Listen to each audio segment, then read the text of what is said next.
¿Qué es el tiempo? Reflexiones sobre el pasado, el presente y el futuro.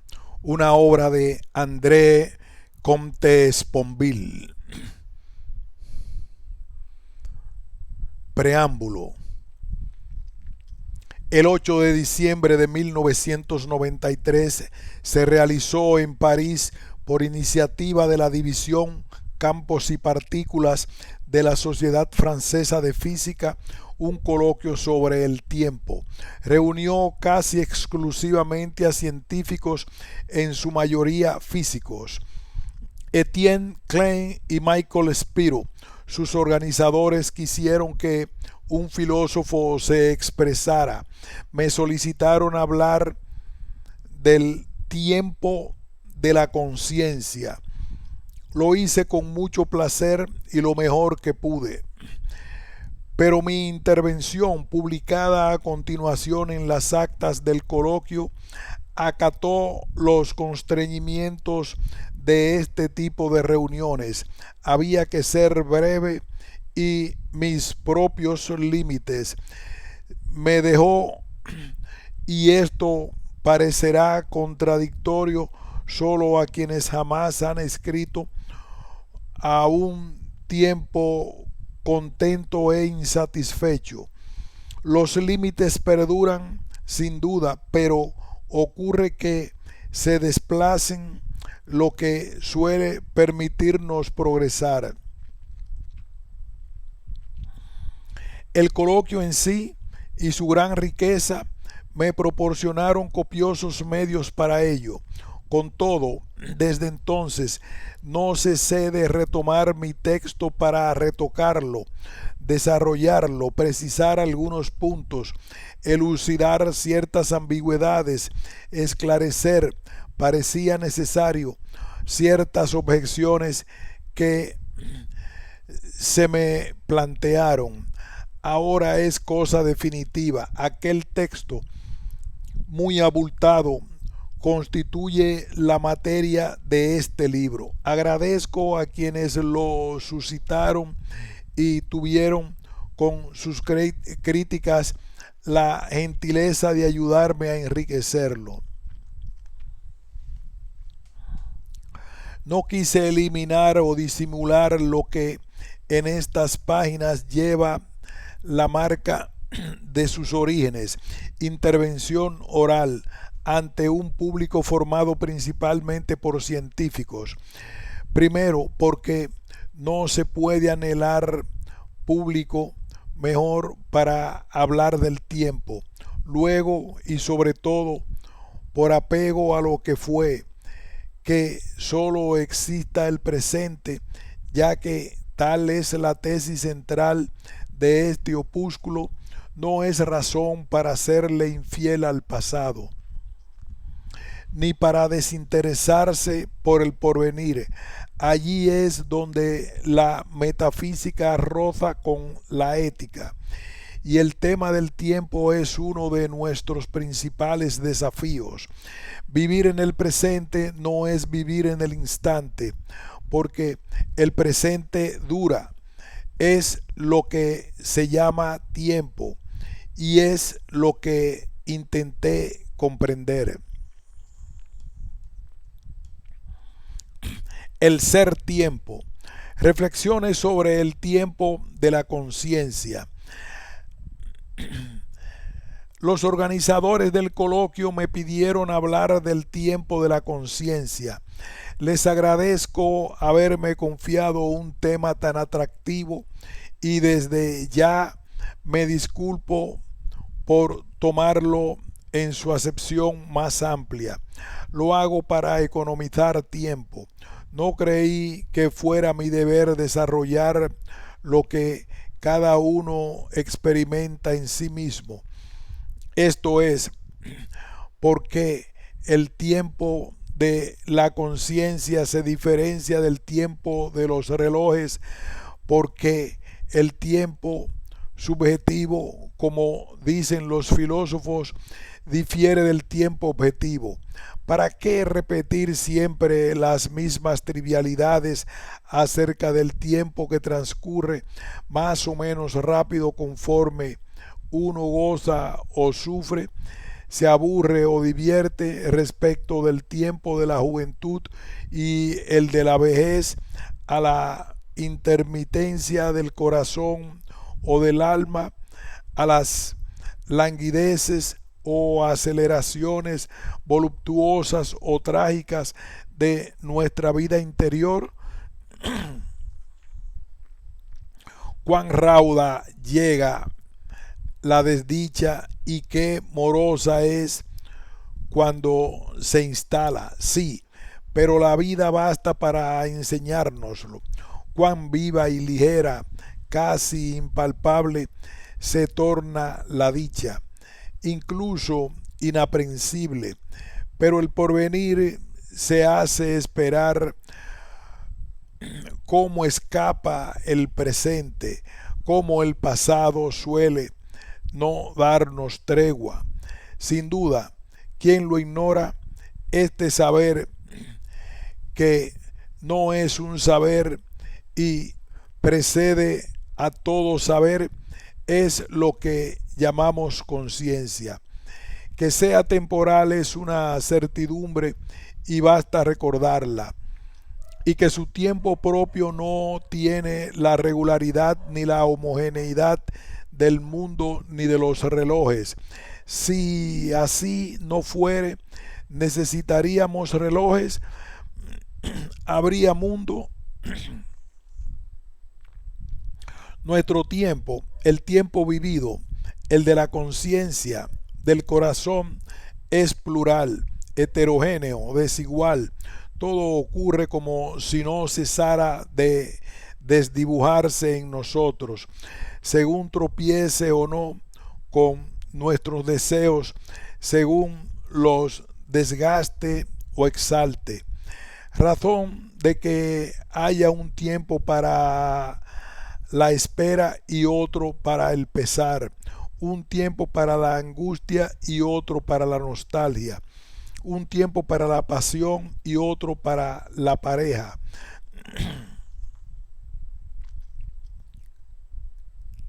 un tiempo para el trabajo y la acción y otro o varios para el reposo. Inútil demorarnos en ello.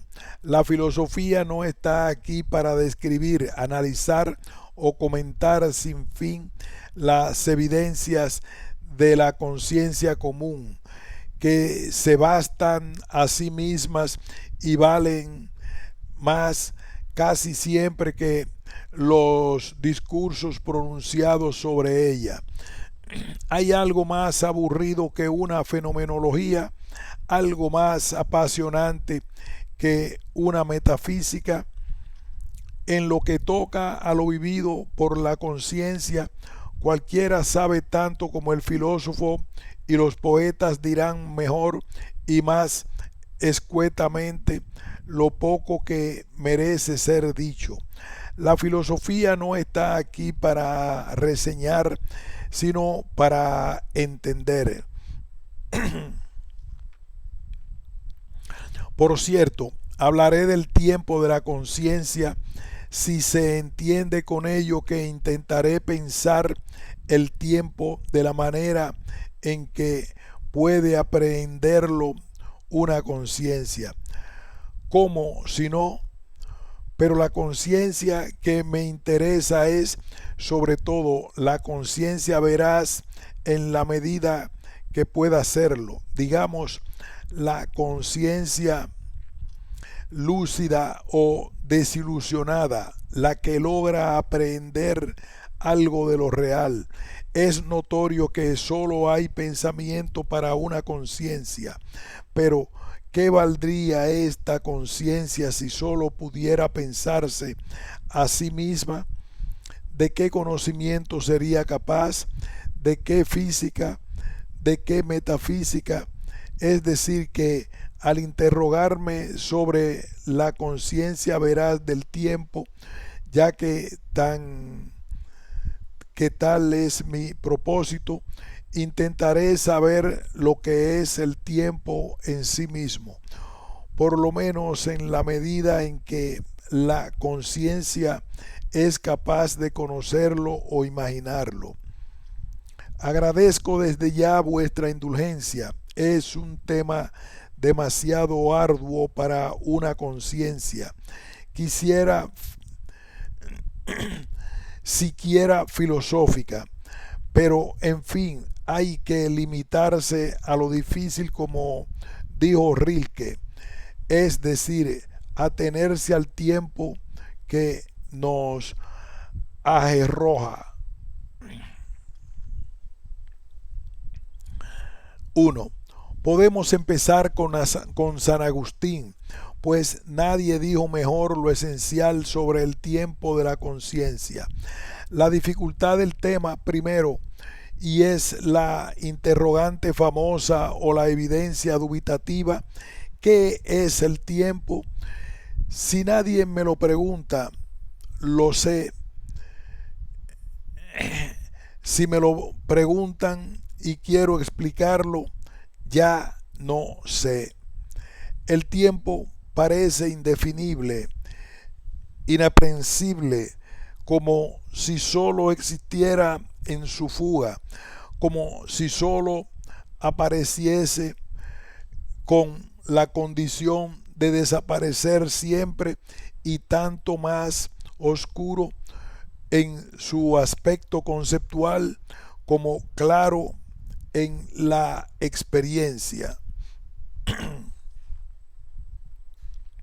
El testimonio y misterio solo se revela escurriéndose, solo se entrega en su pérdida, solo se nos impone en el movimiento mismo por el que se escapa. Aunque todos lo conocemos o reconocemos, nadie lo ve cara a cara. Análoga será la reflexión de Pascal. El tiempo forma parte de las cosas cuya definición satisfactoria es imposible e inútil. ¿Quién podrá definirlo y por qué intentarlo, ya que todos conciben lo que queremos decir al hablar del tiempo sin designarlo más? No se trata, por cierto, de que todos conciban lo mismo al mencionado. Al mencionarlo, las opiniones acerca del tiempo difieren igual que otras, sino de que conciben la misma relación entre el nombre y la cosa. Digamos que todos entienden que la palabra es clara, pero ni la cosa ni el concepto lo son. Así, el asunto es pensarlo, porque el tiempo aparece como esencialmente aporético. Su ser es fugitivo, su fuga es un modo de ser. Pero ¿qué es un ser que solo es dejado de ser?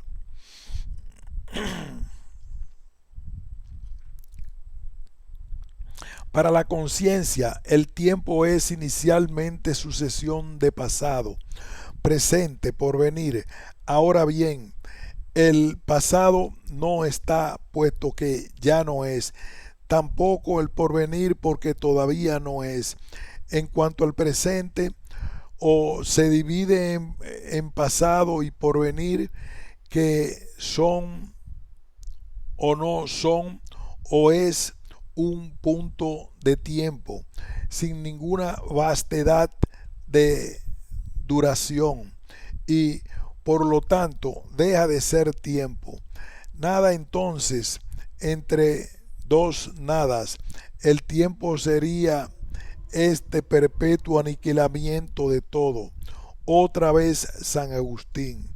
Así que son estos dos tiempos, pasado y porvenir, puesto que el pasado ya no es y el porvenir todavía no es.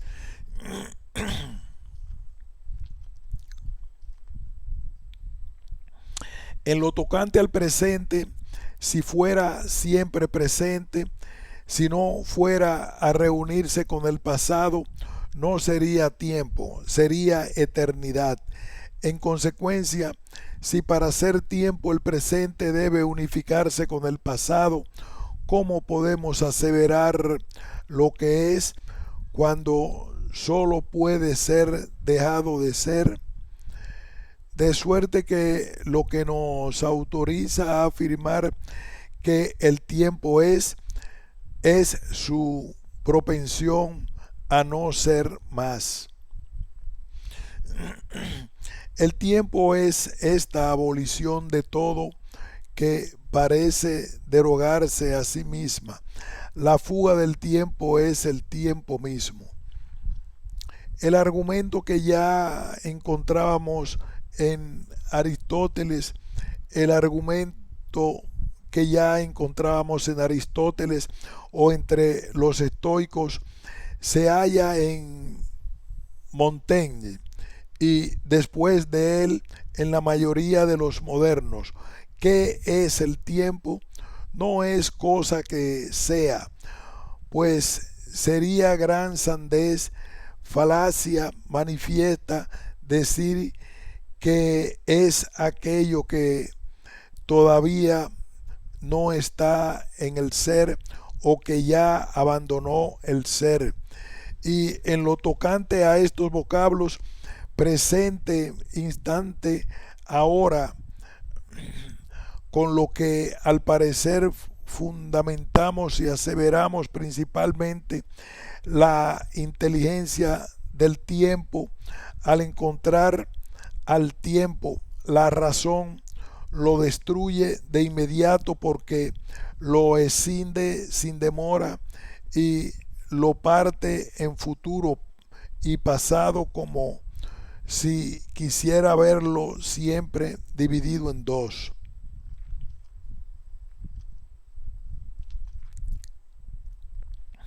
El tiempo parece indefinidamente divisible. Todo lapso estaría, por lo tanto, compuesto de pasado y porvenir que ya no son, y todavía no son, o todavía no son. El ahora es lo que lo separa o une, y por eso, para Montaigne, no es nada si no fuere algo. Sería una duración que a su vez debería dividirse en el pasado y futuro. Esta nada, empero, es la única cosa que no es dada, la que nos separa del ser, de la eternidad, de nosotros mismos, de todo. El ser en el tiempo es estar presente o no ser, pero estar presente ya es dejar de ser. Nihilismo de ninguna manera, porque este aniquilamiento presume el ser. No se puede aniquilar la nada y lo confirma el negarlo.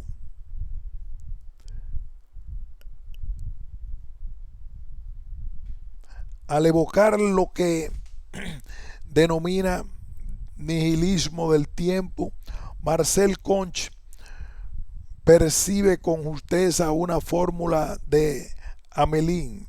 El pasado ya no es, el porvenir todavía no es, y el presente es nada. Pero si el presente fuera absolutamente nada, no habría tiempo ni ser. El nihilismo cronológico remata, como vio Marcel Conch con acierto, en el nihilismo ontológico, y la experiencia basta para refutarlo. Que, que el pasado no existía más o que el presente no deje de escapársenos es por lo menos un hecho, y un hecho es algo. Intenta detener el tiempo. Reconocerás por lo imposible su peso de realidad. Allí escapamos del nihilismo. El tiempo no es un ser ni una mera nada, es el paso perpetuo de uno a la otra y su recíproca confirmación. Si se puede decir, ser en el tiempo es estar en curso de ya no ser, pero estar en proceso de no ser es ser. De todos modos, no nos dejemos engañar demasiado por la impermanencia, ni por la nostalgia, ni por los fatigados profetas. Vivir es morir, dicen, durar es cambiar, sin duda, pero por muerte aquello que vive solo cambia lo real. Pero solo muere aquello que vive, solo cambia lo real. El tiempo es negación y confirmación del ser. Negación porque lo suprime, confirmación porque lo supone. Razón de que haya movimiento, historia, ni ser puro ni nada pura, meras abstracciones. Solo es veraz el devenir que los une y los rebasa. El tema, antes de ser hegeliano, pertenece a Heráclito, como no deja de reconocer Hegel, y bajo esta forma se halla entre los estoicos y Montaigne. Todo fluye, todo cambia, todo se agita. Brenly, como decía Montaigne, y es que lo que denominamos mundo. El mundo es agitación perenne. Todas las cosas se agitan sin cesar. La tierra, las rocas del Cáucaso, las pirámides de Egipto, con agitación pública y propia. Aún la constancia no es sino lánguida agitación. Así es preciso que haya, sin ser no hay devenir. Es necesario que haya tiempo, sin tiempo no hay cambio, y ello recusa de nuevo y por partida doble el nihilismo cronológico y ontológico. Por cierto, cosa móvil es el tiempo y parece cual una sombra con la materia fluyente y corriente siempre, sin perdurar jamás estable ni permanente. Pero esta sombra no es una nada, porque por lo menos confirma la luz y el ser y aquella impermanencia temporal de todo es un dato permanente. Incluso Montaigne, el heraclitismo es lo contrario de un nihilismo. Todo pasa, todo cambia, todo desaparece, excepto el tiempo mismo y esa desaparición de todo lo que denominamos mundo o presente.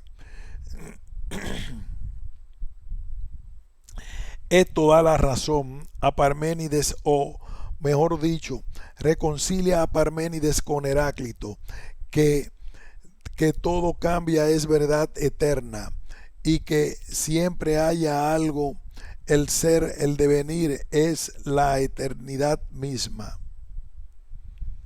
Porque el tiempo solo pasa, huye, es inaprensible, escapa al análisis y al pensamiento y siempre perdura.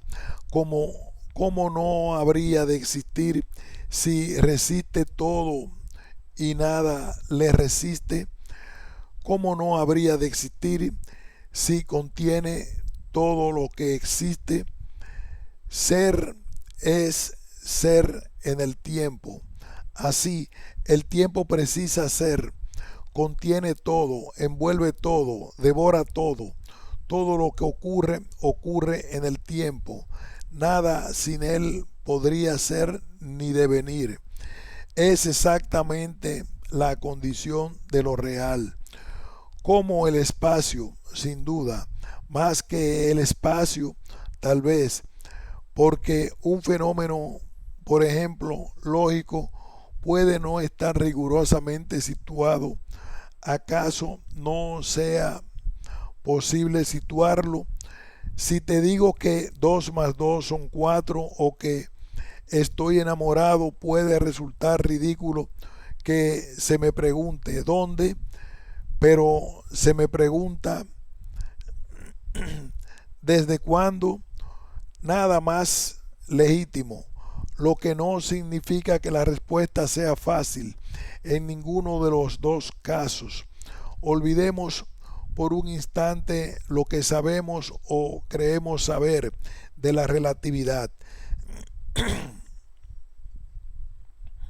Para la mera conciencia, el tiempo parece más vasto, si se puede decir, que el espacio.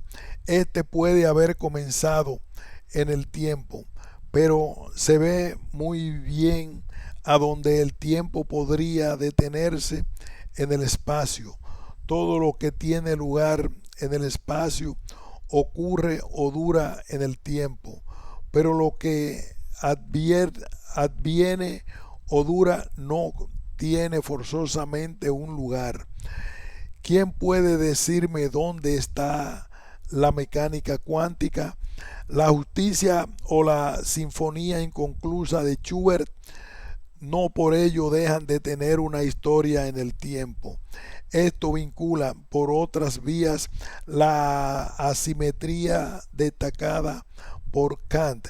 El tiempo, dijo, es la condición formal a priori de todos los fenómenos en general, mientras que el espacio solo es condición de los fenómenos externos. Yo diría más bien el espacio es condición de todos los cuerpos, el tiempo de todos los acontecimientos. Sin duda, un cuerpo es acontecimiento, pero no todo acontecimiento es un cuerpo, lo que otorga al tiempo una suerte de su supremacía, por lo menos formal, es condición sine qua non de todo, por lo menos en nuestro mundo, pero es el único al que la conciencia tiene acceso. Así, ¿qué cosa es el tiempo que contiene todo y empero es solo frontera entre dos nadas, mero instante entre pasado y porvenir? Es un ser,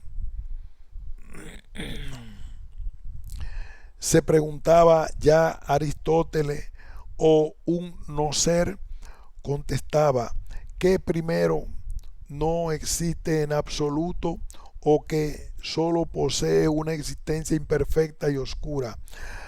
Se lo puede suponer por lo que sigue. Por una parte ha sido y ya no es, por otra va a ser o no es aún.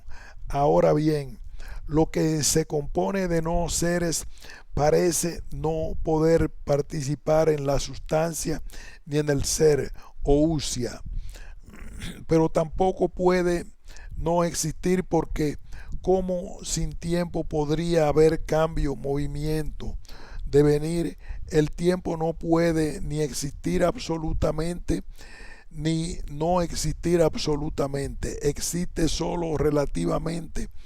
¿En relación con qué? Con el cambio. Puesto que no tenemos conciencia del tiempo cuando no distinguimos movimiento ninguno y el alma parece permanecer en un estado uno e indivisible, y que por el contrario, cuando percibimos o distinguimos un movimiento decimos que pasó el tiempo. Es claro que no hay tiempo para movimientos ni cambio.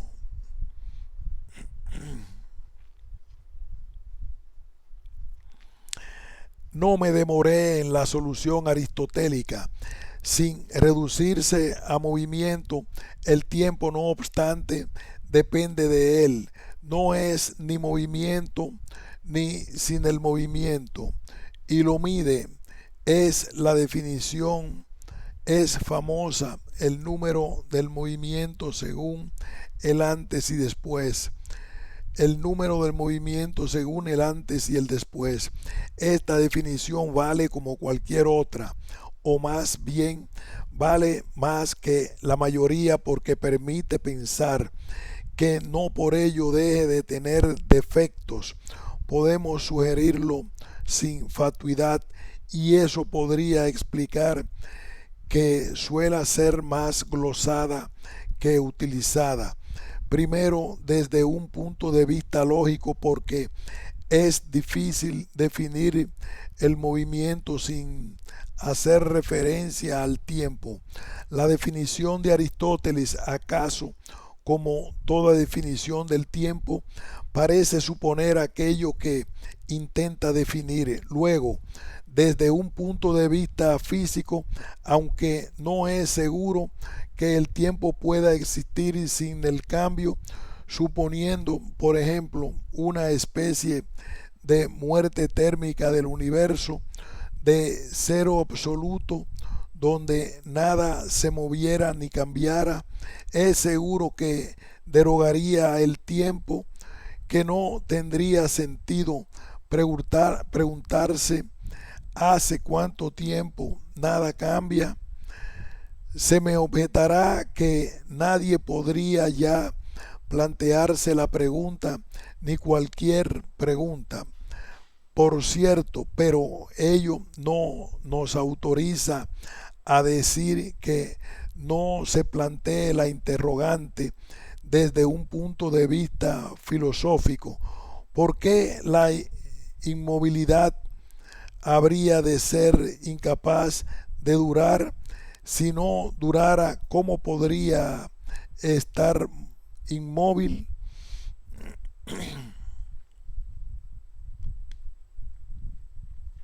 Por último, desde el punto de vista ontológico podría ser que la definición de Aristóteles, por genial que sea el texto en que aparece, sin duda junto con el libro 11 de las Confesiones de San Agustín, en el esfuerzo filosófico más formidable jamás dedicado al tiempo, descuida lo esencial porque el tiempo no es un número en el sentido ordinario del término y porque ningún número es tiempo. Si el universo no fuera más que una aritmética o un álgebra, no habría tiempo. Si solo existieran números, no habría universo. Tomar el tiempo en serio es romper la entrada con Pitágoras. Si los números fueran la esencia del mundo como él deseaba, no se ve muy bien por qué ni cómo el mundo habría de ser temporal. Pero tal vez sea también lo que impide que la definición de Aristóteles sea totalmente satisfactoria, que el tiempo nos sirva para medir el movimiento o que el movimiento nos sirva para medir el tiempo. Ambas cosas son ciertas y Aristóteles no lo ignoraba. Dice más sobre nosotros y la medida que me parece que acerca del tiempo. O dice para qué sirve o no sirve el tiempo, no qué es, pero la cuestión de lo que es merecería, si fuéramos capaces, una definición. Más que interesa el desconocimiento de Aristóteles, saber si el tiempo existe o no sin el alma, es una cuestión de desconcertante, reconoce el filósofo. ¿Por qué desconcertante? Porque explica Aristóteles, si no puede haber nada que numere, no habría nada capaz de ser numerado, ni por consiguiente número, y por ende ningún tiempo, porque el tiempo es el número del movimiento. Sin embargo, no por ello dejaría de existir el movimiento. ¿Cómo habría de ser posible sin tiempo?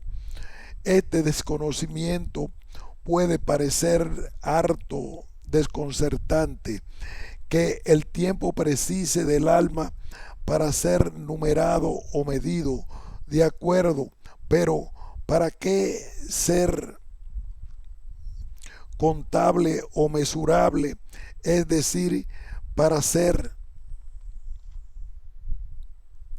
en la medida que número se entiende de dos maneras, como lo que es contado y como lo que sirve para contar, y puesto que el tiempo es lo contado y que el medio de contar y el objeto contado son distintos, no se ve muy bien dónde está el problema ni lo que podría perturbar a una inteligencia como la de Aristóteles. ¿Acaso la ausencia de alma suprimirá el número de frutos de un árbol con el pretexto de que nadie estaría allí para contarlos? Por supuesto que no. ¿Por qué habría de ser otro modo en lo concerniente al número del movimiento? Incluso sin alma habría movimiento y en consecuencia tiempo. El antes y el después están en movimiento, reconoce Aristóteles, y en la medida que se puede contar constituyen el tiempo. No por haber nadie para presenciar el ocaso dejarían de suceder los días. Imaginemos que desapareciera la vida en la tierra, que impondría intelectualmente preguntarse cuántos días hace que nadie ve salir el sol. No por ser fácticamente imposible la pregunta dejaría de tener pertinencia ni respuesta desde el punto de vista aritmético. Por tanto, habría un tiempo, pues habría un movimiento y un número capaz de ser contado, aunque no contado del movimiento. Sí, el tiempo de Aristóteles es tiempo del mundo, no del alma, o es tiempo del alma solo por ser antes tiempo del mundo. Pero entonces, ¿por qué se desconcierta? Tal vez porque el tiempo no es un árbol cuyos frutos fueran los instantes. Los frutos coexisten en el árbol y por ello se les cuente o no forman número. Lo contrario del tiempo, porque cuando el presente está allí, el pasado ya no está. Los instantes jamás constituyen número desde el punto de vista ontológico, porque solo existen uno por vez. ¿Cómo, pues, podrían medir o contar lo que fuere? ¿O cómo se podría sin alma medir lo que lo separa, ya que nunca existen simultáneamente? ¿Cómo medir la separación entre algo y nada, entre nada y algo? Es un problema de ontología y de lógica, no de aritmética. Dos instantes, dos instantes sucesivos o dos posiciones sucesivas de un móvil no podrían por definición existir juntos. Así no podrían ser dos, ni tres, ni cualquier otro número. El instante sin alma nunca deja de ser uno, y esta unidad no puede medir movimiento ni duración ninguna. No es un número, pero entonces sigue siendo tiempo. No sé si esto es lo que desconcertaba a Aristóteles, en cuyo caso su texto sería elíptico, por decir lo menos, pero en cualquier caso me desconcierta a mí. Sin alma, claro está, no habría nadie para medir el tiempo, pero ese no es el problema, pues lo contable o numerable no precisa para existir de un contador. El verdadero problema me aparece es el siguiente: si el tiempo es lo que mide el movimiento según el antes y el después, como dice Aristóteles, sin alma no habría nada que medir, pues ya no existirían el antes y el después, solo habría presente, simultaneidad, mientras así el alma sería imprescindible para el tiempo, no con el objeto de medirlo o contarlo, sino para que hubiera algo por contar o medir. Sin alma solo habría presente, y si solo hubiera presente no habría tiempo. Esta perplejidad de Aristóteles, tal como yo la entiendo, o la mía conforme sigo el pensamiento de Aristóteles, parece constituir el meollo de nuestro problema. Todo lapso separa un antes y un después. Ahora bien, al ocurrir el después, el antes no está. ¿Cómo, mediante qué argucia podría el después separarse de la nada del antes?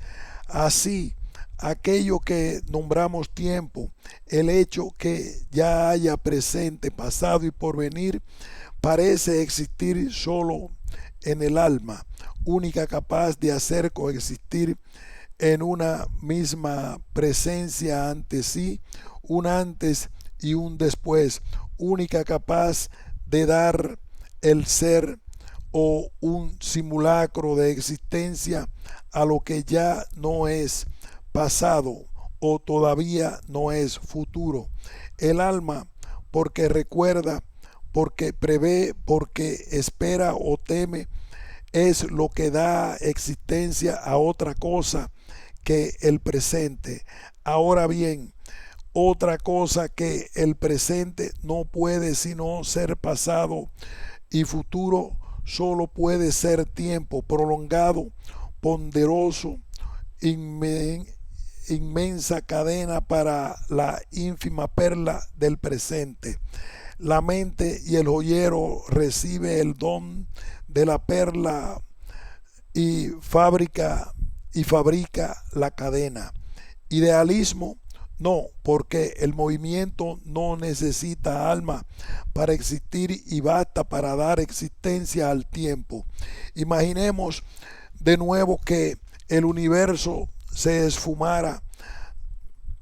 Imaginemos de nuevo que del universo se esfumara toda vida y toda conciencia. No por ello dejaría la tierra de dar vueltas en torno al sol. Decía yo, por ello, lo que llamamos días alejarían de sucederse. No porque nadie la planteara interrogante. ¿Hace cuántos días que desapareció la vida? Perdería su pertinencia de propio derecho,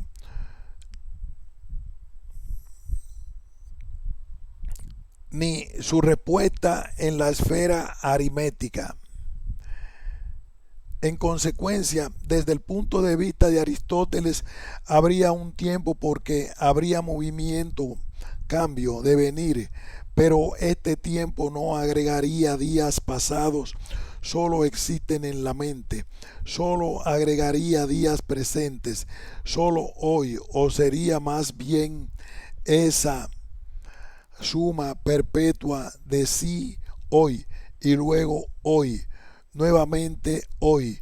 Esa perenne diferenciación de sí es siempre hoy, pero nunca es el mismo, y sería por ello muy diferente a lo que denominamos tiempo, ya no sería suma de pasado, presente y porvenir, sino la mera continuación o perdurabilidad de presente. Así, ni idealismo ni realismo ingenuo. El tiempo necesita del alma, no para hacer lo que es tiempo presente, sino para hacer lo que ya no es o todavía no es la suma de pasado y porvenir, o en otras palabras, para hacer lo que nosotros llamamos tiempo. Necesita un alma, no para hacer tiempo real, tiempo del mundo o de la naturaleza, para hacer, y es bastante lógico, tiempo del alma. Tercero, aquí haremos una pausa para continuar este apartado luego de un descanso.